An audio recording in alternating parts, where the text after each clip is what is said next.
everyone. This is criminal profiler Pat Brown, and I've already analyzed the probable cause affidavit, and now we have a press release. It's the defense statement on the case, and so I thought I should address this as well, because I've seen a lot of comments come in, and I think there's a lot of misunderstandings about how things work. Let me start out by saying Richard Allen is not proven guilty at this point. The prosecution may say he's guilty. The defense may say he's not guilty. But we in the public, and for just as of now, this man is not guilty of any crime. That will be determined in court. But now, let me go ahead and read you the defense's statement. And I'm going to bring up some points to you so you can understand how things work. All right. Now, in the beginning of this article here, it says, on Rick's behalf. I have to stop right there. Now we're seeing a defense trick right away. I have been properly saying Richard Allen, Richard Allen, Richard Allen. I don't actually know what people call him. Richard, Rick, Ricky, I don't know. They're calling him Rick. Why are they doing this? Because it makes him sound like a friend. Richard is very formal, but hey, good old Rick. Hey, Rick's this and Rick that. Rick's my guy. I have beers with. That gives you that familiarity, and it makes you think, hey, a guy I know, even though you don't, couldn't do something like this. Just Rick couldn't do it. Maybe Richard could, but not Rick. All right, so they start out with that, and that's a defense trick. I'm not saying it's wrong. That's just what the defense does. So I'm just trying to help you understand. All right. On Rick's behalf, we've argued to have the PCA unsealed. Rick has nothing to hide. They have to say that either because he is innocent or because he's guilty, and they have to say that he's not guilty. As importantly, we're hoping that we would receive tips that would assist us in proving his innocence. Which is interesting because it's been almost 6 years, and one would think all those tips that came in, if there were somebody else involved, they would prove his innocence. I don't know how tips now from whom are going to prove his innocence, but they're going to say that because they're trying to explain why they're coming out to the public at this point. Not surprisingly, we have been inundated with tips from a variety of sources, all of which will be vetted by our team. Although it is a burden of the prosecutor to prove Rick's guilt beyond a reasonable doubt, that is true. The three defense team looks forward to conducting its own investigation, which they must do, concerning Rick's innocence. We appreciate those that have reached out to support his cause. I like the word cause. A cause is usually not a defense. A cause is I'm innocent and I have this cause to be proven innocent. I don't know. It's just a weird term. His cause sounds like go fun thing. Just find that weird. Okay, but if you support his cause, you see you're already assuming his innocence. That's what it is. You're already assuming he has to be innocent. That's why it's his cause. Okay. In response, later in the evening on Thursday, Carroll County Sheriff's Tobe Lazenby, sorry, don't know, provided the following statement. I feel a court of law is the proper and impartial setting for this matter to be vetted. That is true. And not within the dominion of speculation or assumption of a public or social media arena. This is also true. But in this country, this is just basically out of hand. And some people will say, hey, you're contributing. All right. I'm trying to explain, not contribute, but everybody has their opinion of me. But in this country, we don't have much of a gag order going on. And what's interesting is the prosecution doesn't usually get to say much. They stay off of all the media. But the defense team will show up on every show they can possibly show up on. And why are they doing that? To influence the jury. That's why. And that shouldn't happen, but it does. Patience and time must be afforded to the system, granting all aspects of the case to be brought to light. Yes, this is important. We have a probable cause affidavit that some people think is a little light on evidence. These guys certainly say that is true. And I'm not going to disagree with that. But there's going to be a thing called discovery, and then there's going to be a thing called a trial. And that's when we'll find out all of the information. So let me go forward now with the press release from the defense. As Richard, in parentheses, Rick, they're going to call him that from now on, Allen's attorneys, we have received multiple requests from local and national media for interviews and comment. Of course they have. Since the unsealing of the probable cause affidavit, it would be virtually impossible to comply with these requests. They do have too many to comply with every request, but I'm sure they're going to comply with some of them, like the big ones. And also to continue to focus on the merits of Rick's defense. In other words, we can't spend all our time on national TV, just some of it because we have to focus on this guy's defense. But part of his defense is going on national TV. Therefore, we offer up these thoughts. We do not want to try this case in the media, and we intend to adhere to the Indiana rules of professional conduct that provide guidance on pretrial publicity. I'm so sorry. And now I just have to start laughing because what do you think they're doing right here? They're trying to influence the jury again. They're going out and trying to get pretrial publicity. But of course, they're saying they're trying to stay within the limits. There must be very wide limits. Okay. However, now they're going to blame the police and prosecutor. However, the police and prosecutor's office have conducted many press conferences over the 5+ years of this investigation and following our client's arrest. On the other hand, Rick's ability to assert his innocence has been reduced to only one short post-hearing press conference. So you see, we have to make up for lost time. Accordingly, we feel it appropriate, necessary, and within the bounds of our rules, and they do make them, of professional conduct, to make a few comments concerning the probable cause affidavit and Rick's innocence. Okay, let me go on. Rick is a 50-year-old man who has never been arrested. That is true. And let me point out that quite a number of serial killers who are family men with children, have no criminal records prior to the time they're arrested, and then connected to 20 homicides. So that's not exactly proof of innocence. But of course, it does make one think, and they want the jury to think this, well, you know, the guy's never done anything wrong. Why would he be accused of this horrible crime? Nor has he been accused of any crime in his entire life.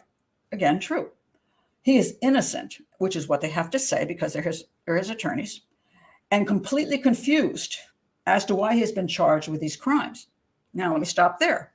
He can be completely confused because he's totally innocent, or he can be completely confused because he thought he would never be charged, and he's not innocent.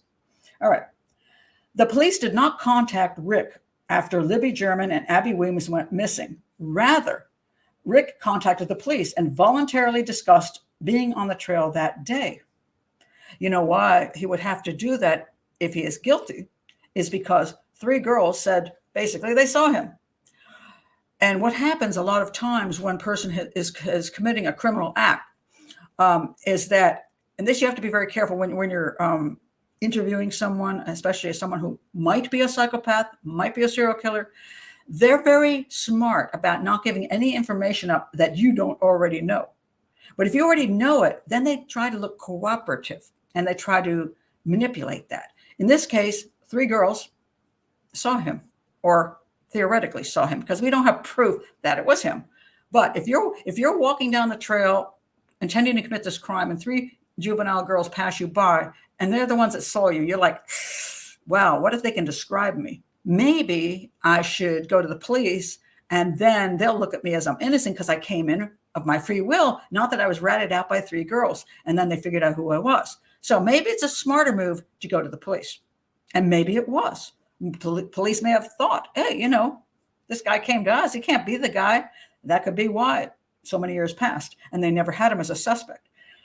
Okay, so they go on. Like many people in Delphi, Rick wanted to help in any way he could. Rick contacted the police to let them know he had walked on the trail that day, as he often did. Without Rick coming forward, the police probably would not have had any way of knowing that he was on the trail that day. Well, we don't know that that's true because somebody knew that he was probably on the trail that day, like 3 girls. And he also said he was at the bridge. He wasn't just on the trail. He was at the bridge, which is important, looking for fish in cold weather for no reason from high up. Okay. All right. Rick volunteered to meet with a conservation officer outside of the local grocery store to offer up details of his trip to the trail on the day in question. Rick tried to assist with the investigation and told the police that he did recall seeing 3 younger girls on the trail that day. Those are the witnesses. So if he confessed, see, he's trying to get ahead of the game here. If he's guilty. Otherwise, he's just a guy who's just trying to be helpful, as the defense will say he is. All right. His contact with the girls was brief and of little significance. Rick does not recall if this interaction with the conservation officer was tape recorded, but believes that the conservation officer scribbled notes on a notepad as Rick spoke to him. After Rick shared his information with law enforcement officials, he went back to his job at the local CVS and didn't hear from the police for more than 5 years. Also correct, either because he didn't do anything wrong or because they didn't suspect him of doing anything wrong. The next time Rick heard from the police was October 2022. Now, we still do not know why they focused in on him. We do not know. I hear something about a cold case person going back through the files, fresh eyes, and finding his stuff and saying, hey, you ought to look at this guy. There may be more to it that may have, and I'm not going to get into that because I do not know and do not have evidence of this. However, the next part is really interesting. The next time Rick heard from the police was October 2022. This was approximately 2 weeks before a contested sheriff's election and within days of a federal lawsuit filed against the Carroll County Sheriff's Office by its former second-in-command, Michael Thomas. In the lawsuit, Thomas claims that he, Thomas, had made suggestions and offered assistance in the investigation of a high-profile child homicide investigation, but those suggestions and offers were rejected by the sheriff. Thomas further claimed that the sheriff and others in the department feared the disagreements with Thomas would become publicized as a result of the political campaign for sheriff. Thomas claims in the suit that he was ultimately demoted and replaced by Tony Liggett, who later that year won the 22 election for sheriff. Furthermore, Thomas claims he was also removed from high-profile cases. What does this have to do with anything? I'm going to tell you. What this has to do is this is where you start, the defense starts saying police corruption. They start implanting that in the future jury. And don't you believe that the jury is not going to know about this? Because I don't know, when they interview these people, they're like, have you ever heard of the Delphi case? No. What rock were you living under? People lie all the time to get on juries because they think this is exciting, and they'll lie that they don't know anything about the case. And they'll have listened to this and they'll say, oh, I heard there was police corruption. So they're introducing the concept of police corruption right away. There's no evidence of police corruption, but they're introducing the concept thereof. All right, let's go further. All right. So, but there were 3 paragraphs, for this. So you see, they really want you to believe that something's fishy here. Something's fishy. Thomas claims, Rick was ultimately arrested on or about October 28th, 2022. All right. In the 5+ years since Rick volunteered, and they have to push the volunteering thing again, to provide information to the police. If the girls hadn't been out there and he hadn't been seen, would he have volunteered the information? We don't know. Rick did not get rid of his vehicle or his guns and did not throw out his clothing. Apparently this is true. Is it because he was innocent, or is it because he thought he was free and clear because no one ever came after him? He did not alter his appearance. It looks a little different now. All right. He did not relocate himself to another community. No, because then you look guilty. He did what any innocent man would do and continued with his normal routine. And that's also exactly what every guilty man will do. So the concept that the guy is going to change his appearance, start drinking, talk to everybody about the crime, and then run away, that's nonsense. That is definitely not true, especially of family men who live in the community. And if you look at any of these people, there's just so many serial killers who they've lived in that same community for decades. They have no criminal record. They do not run away after their crimes because they think they're never going to be found out. That's why. Not that he is a serial killer, not that he is even guilty of this crime, but I'm just pointing out that when the defense says that, it's not necessarily so. All right. Now we get to the bullet issue, and this is a huge issue with people. I'm going to try to clear this up as best I can. All right. Now, The probable cause affidavit seemed to suggest that a single magic bullet. Now, here's where they don't just say single bullet, they say magic bullet. And that, again, is to influence you to think that this is all nonsense. That a single magic bullet is proof of Rick's guilt. And that is not true. There is going to be a totality of evidence. And I'm going to repeat the word totality. Not only the bullet, but the fact that he was admitted to being on the trail, the fact that he was seen on the trail, the fact that he was at the bridge. There's a whole bunch of other reasons, not just the magic bullet. But let's go to the bullet. It is a bit premature to engage in any detailed discussions regarding the veracity of this evidence until more discovery is received. Yes, it is. But it is safe to say that the discipline of tool mark identification, ballistics, is anything but a science. The entire discipline has been under attack in courtrooms across the country. Of course it has, because the defense attorneys always attack it. Why wouldn't they? That's their job. The entire discipline has been under attack in courtrooms across this country as being unreliable and lacking any scientific validity. Now we're going to have to I'm going to talk about the scientific validity in a minute. We anticipate a vigorous legal and factual challenge to any claims by the prosecution as to the reliability of its conclusions concerning the single magic bullet. Again, they have to point out the magic part of it because they want you not to know, but they want you to believe that anything said about this bullet is complete garbage. Now, let me help you understand the bullet issue. All right. So let me go to the probable cause affidavit. Between October 14th, 2022 and October 19th, 2022, the Indiana State Police Laboratory performed an analysis on Allen's Sig Sauer model P226. That is the gun he had that they thought that the bullet matched. The laboratory performed a physical examination and classification of the firearm, function test, barrel and overall length measurement, test firing, ammunition component characteristics, microscopic comparison, and NIBIN. I'm not going to get into that. The laboratory determined the unspent round located within 2 feet of victim 2's body had been cycled through Richard Allen's Sig Sauer model P226. Now let's look at the laboratory remarks. An identification opinion. Okay. They are admitting here it is an opinion. Why is that? Why is this? Is this because it's totally unscientific? Not exactly. A scientific methodology means that you follow certain rules to accomplish certain determinations. This is what you do with tool mark identification. So that when you're trying to match one thing with another, you're following a process. And after you finish following that process, you come to a conclusion. In all scientific determinations, a conclusion is not absolute, because we sure know that over history, scientists conclude one thing and then 5 years later they go, oh, we were wrong. They do this all the time.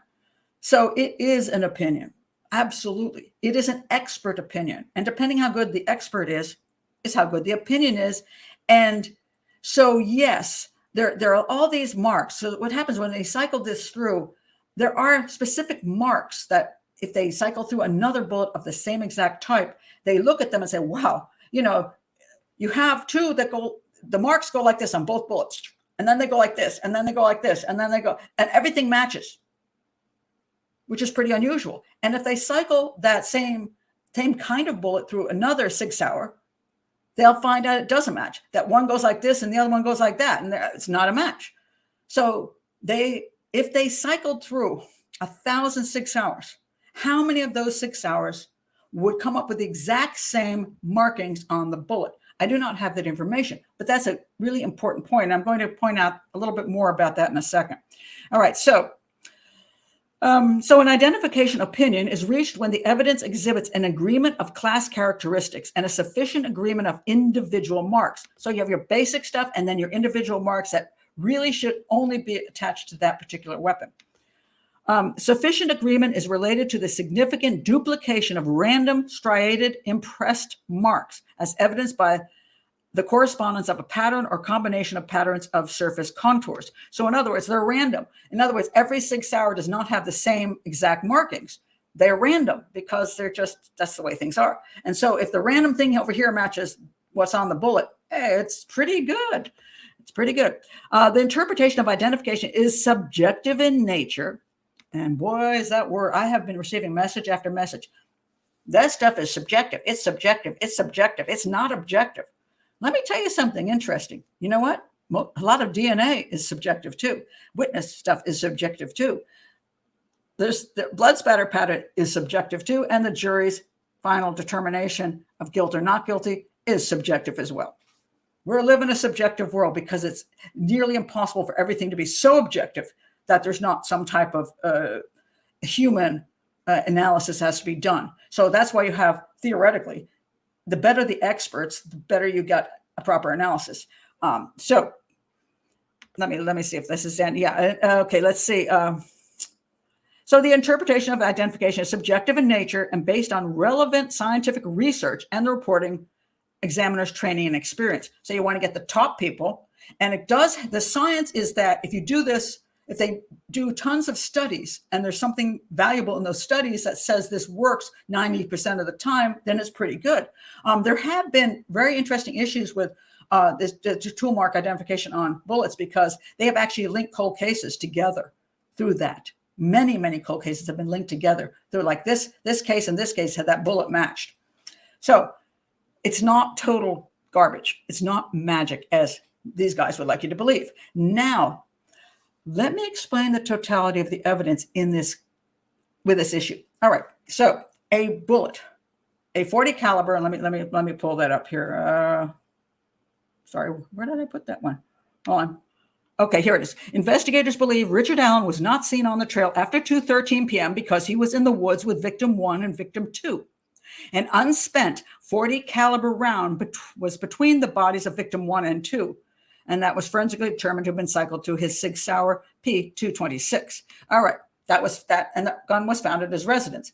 Now, here is where the totality of the evidence comes in and how the science works. All right. So a bullet was found in between the bodies. It was a .40 caliber. Now, and it was, and there's a, let me show you some things about what goes into a Sig Sauer.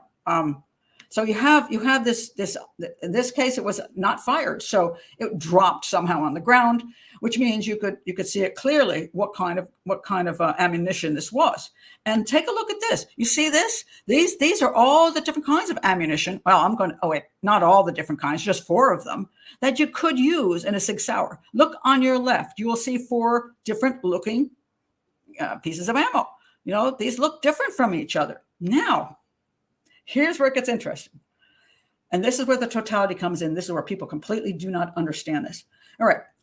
The guys from Delphi knows the area. So their general opinion is that this is a person who's local. Now, if you went through all the people locally and found how many guns they had, and they threw them all in a big pile, you'd get 38s. You're going to get 9mm Smith & Wessons. You're going to get all kinds of different guns. Okay. Only a few of those people will have Sig Sauers. Only a few. Now, not only that, but they have to have the right type of ammunition because there's so much different kinds of ammunition. So now they found this piece, this bullet. They go over to this guy's house. They find he does have a Sig Sauer. And I am curious if they also found the ammunition that matched the bullet. If he still had that kind of ammunition lying around, then he had the ammunition that could have dropped out onto the ground. That gets very interesting. And I don't know, I'm wondering if that will be what's going to be showing up later in discovery and at the trial.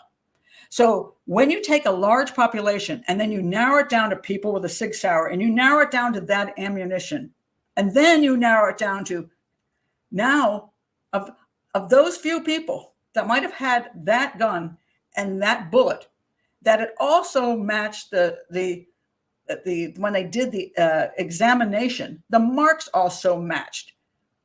That's highly coincidental, or it's simply the way things are because the bullet came from that gun. That's how you start understanding how things work.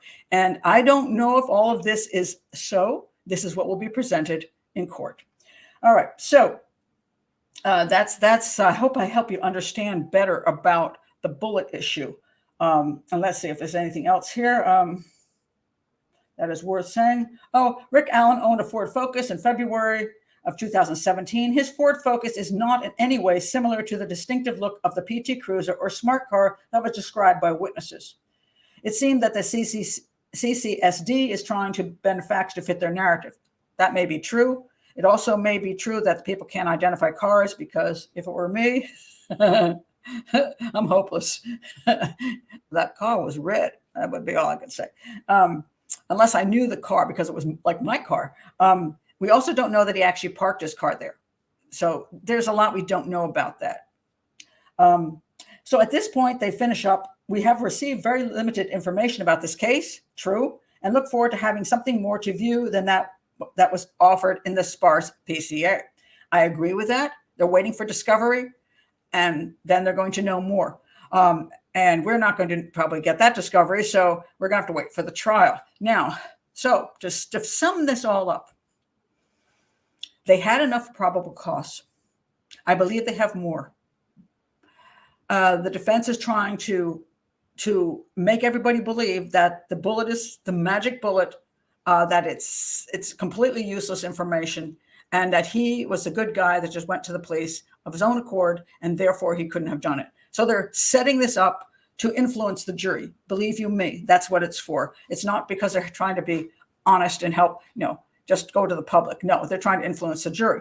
And that is allowed in the United States, unfortunately, because we have no gag orders. But again, I don't know if he's guilty or not. I do not know. I have a hard time believing that after 6 years, they would frame a guy that nobody heard about when they had better people to frame, especially Ron Logan, who's dead and can't complain.